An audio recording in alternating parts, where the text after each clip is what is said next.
طوفانی بارش کی وجہ سے زمین کھسک جانے اور چٹانیں گر جانے کا ایک بہت ہی خوفناک واقعہ پیش آیا، جس کے نتیجے میں سینکڑوں لوگ متاثر ہو گئے اور پھر کئی ایک لوگ تو لاپتہ بھی ہو گئے، جبکہ اس حادثے میں 8 لوگوں کی موت واقع ہو جانے کی اطلاع موصول ہوئی ہے۔ مرنے والوں میں 3 کمسن بچے بھی شامل ہیں۔ اس کے علاوہ اس خوفناک حادثے میں کئی ایک گھر تباہ و برباد ہو گئے اور بے شمار بڑی اور چھوٹی گاڑیاں بھی اس کی زد میں آ جانے کی وجہ سے بری طرح سے ڈیمیج ہو کر رہ گئی۔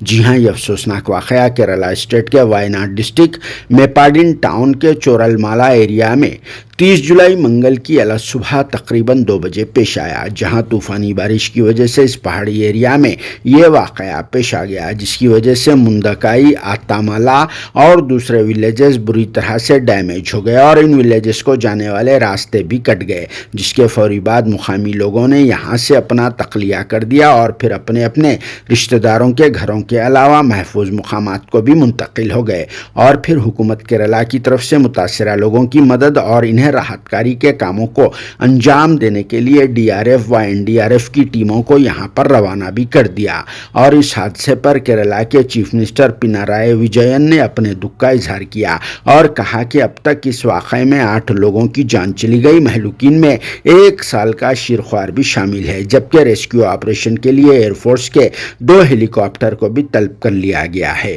ان کے علاوہ یو ڈی ایف کے M L A T Siddique نے کہا کہ اب تک اس واقعے میں مرنے والوں اور لاپتہ ہو جانے والوں کی مکمل طور پر تعداد کا علم نہ ہو سکا، کیونکہ زمین کھسک جانے کے بعد سے راستے کٹ ہو گئے، جہاں پر جانا مشکل کا کام ہو گیا۔ سچ میں یہاں کے مناظر دیکھنے کے بعد تو بہت ہی تکلیف ہو رہی ہے۔